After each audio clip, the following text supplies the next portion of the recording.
Quando a gente fala de justiça, por exemplo, a gente fala também de justiça social. Nós estamos falando de pessoas que ganham pouco. Só que quando a gente fala de justiça social, a gente não está falando de uma justiça onde as pessoas elas têm que aprender a viver dependentes do governo. Gente, nós estamos passando por vários momentos de mudanças econômicas, de geopolíticas. Aqui a gente já pode entrar aqui um pouco num ambiente mais técnico agora, né? Mas assim, nós estamos vivendo mudanças geopolíticas absurdas no mundo, né? Eu costumo dizer assim, 24 de fevereiro de 2022, quando nós tivemos uma invasão da Rússia na Ucrânia, para mim já se estabeleceu um novo modelo mundial de econômico. Nós trabalhamos com câmbio dentro do nosso negócio, a gente sabe disso. A gente tem a Rússia sem o SWIFT, por exemplo, fora de todo o mercado internacional. Nós temos mudanças econômicas acontecendo, ideologias sendo mudadas na América Latina, Europa mudando de água para vinho, o que era de um jeito de repente é de um outro jeito. Se a gente pegar os mapas dos últimos 5, 6 anos, a gente vê que houve uma mudança significativa nos modelos de ideologia política. Mas agora tem uma coisa que eu preciso pensar. Eu preciso estar preparado, como José estava no Egito, para ter uma interpretação dos próximos anos e dizer, eu preciso saber que Deus me deu. Daniel tinha isso. A Bíblia diz que Deus deu para ele espírito de sabedoria e inteligência. Então, quando o faraó tem um sonho, que ele vê lá 7 vacas magras comendo 7 vacas gordas, como que pode uma vaca comer a outra? Eu não entendi isso, coisa esquisita esse sonho, ele estava confuso com esse sonho, ninguém conseguia interpretar. José, além de interpretar o sonho, primeiro ele conta o sonho para o faraó, deixa eu contar qual foi o sonho que você teve. Ele nem soube o sonho, ele já disse, primeiro eu vou te contar o detalhe do sonho, para mostrar que era Deus que estava mostrando. E agora eu vou te contar o que significa. Esses 7 anos de vacas magras significam... Essas 7 vacas magras significam 7 anos de escassez, mas que virão depois de 7 anos de abundância. Então, nesses 7 anos de abundância, serão anos de grandes colheitas e tudo mais. Só que aí encerrou o sobrenatural, porque Deus deu a revelação. Aí a Bíblia diz o quê? Que aí José, ele dá uma instrução técnica. Vamos pegar, já não é mais Deus dizendo para ele, dando uma grande revelação. Agora é usar a sua inteligência que Deus te deu. Agora José já estava botando a mão na massa. Agora José disse assim, vamos fazer o seguinte, faraó, vamos pegar 20% nesse período de 7 anos de abundância, vamos construir celeiros nas cidades, vamos pegar 1/5 de tudo, vamos guardar. Já não é mais o sobrenatural. Então, o sobrenatural e a preparação andam em conjunto. Então eu preciso, obviamente, estudar.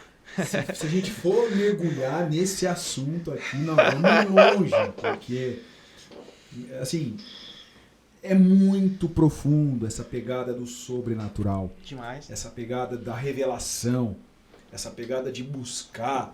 E eu falo Deus de boca cheia, totalmente. mas eu sei que tem pessoas que, porque é energia, não sei o quê. Não, é Deus. É Deus. É Deus, acima de tudo é Deus. E você não quer errar? Busque a Deus. Busque a Deus. Porque se você não buscar... Porque as pessoas acham, Everton, que elas pegam uma certa autoridade nos seus nichos e começam a se sentir autoconfiantes e esquece que nós temos um regente para a nossa vida, para a nossa história. Eu levanto essa bandeira e flamulo ela. Franklin, nós não somos autossuficientes. Eu estava conversando com o pessoal no sábado agora, né? E nós estávamos falando de uma empresa aqui no Paraná, muito próximo, e uma grande empresa. E de repente as pessoas foram conhecer a empresa, os negócios. E aí o dono da empresa levou no coração da empresa.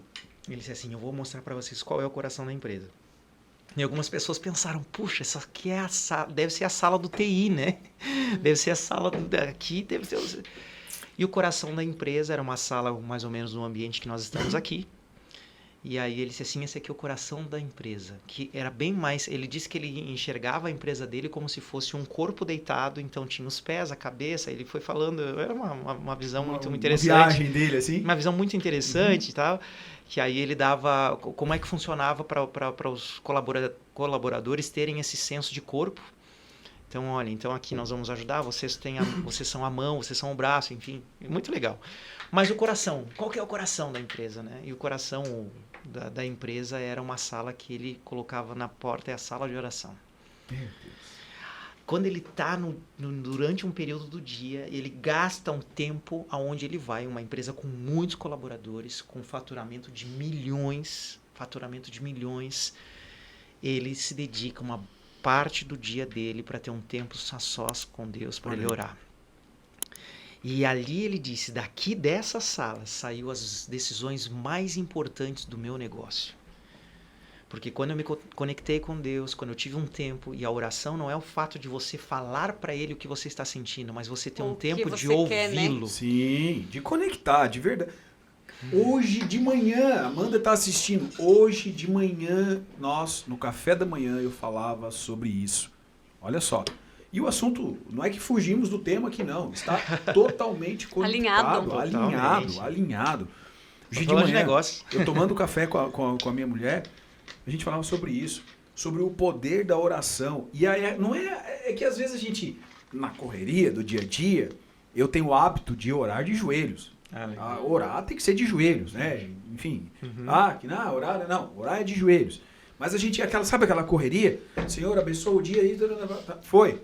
Não, isso não é oração. Isso aí é um hábito que você tem de dizer que orou.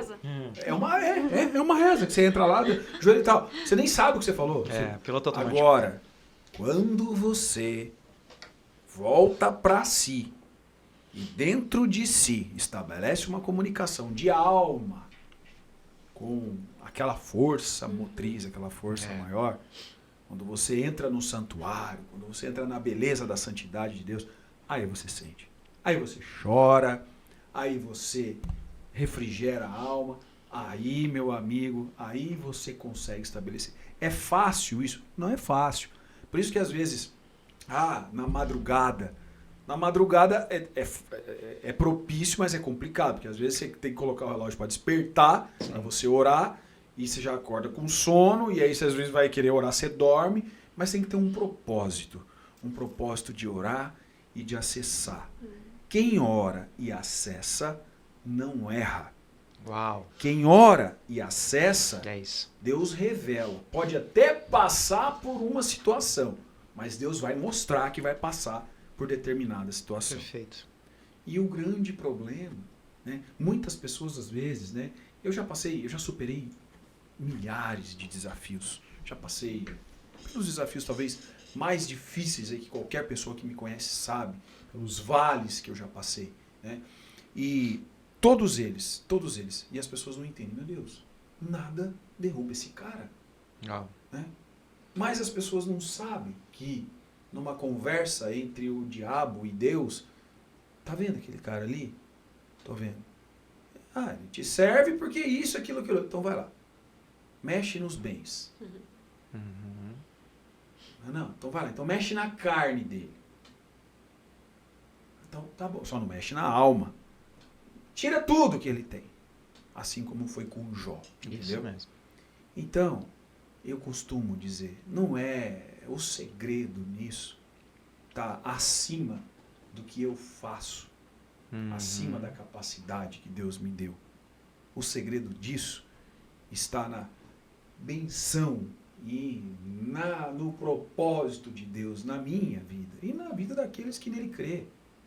A benção não estava no Egito, como você falou. A benção estava em José. Exatamente. Então, é o cumprimento da palavra. Por isso que às vezes a gente confunde isso, né? A gente acha que para a gente ter autoridade em algum lugar, a gente precisa de posição. Quem estava na posição era o faraó. Mas quem estava com a autoridade era José. Aí, tá aí. De novo, mas eu só quando fere o meu coração, eu sinto, tá? Já é a segunda vez que hoje 2 palavras ditas por vocês aqui. É a paz financeira e a autoridade. E por que eu falo isso? Muitas pessoas, e aqui o momento é propício também, vêm aqui para a internet e se matam com Instagram. Nada contra. Sim. É importante o marketing, é importante você materializar o seu trabalho. Mas quando a autoridade você vai até criar uma autoridade aqui. Mas repete, a autoridade estava com o faraó. A posição estava com o faraó. Exato. Você pode até criar uma posição. Que inclusive se chama de posicionamento. De posicionamento na internet. Mas a autoridade que você... Ó o drive. Meu Deus. A autoridade que você precisa, busca de Deus. Ele é o cara que vai colocar na minha, na sua, na nossa vida as melhores decisões, as melhores pessoas, os melhores networks. O Brunão, meu amigo, meu irmão, tem lá o negócio do Bruno, do network dele. Você não quer errar, faça network com Deus. Porque quando você faz network com Deus, ele vai te dar a real. Aí não. Aí não. Então vai. Bem, eu disse, aí não.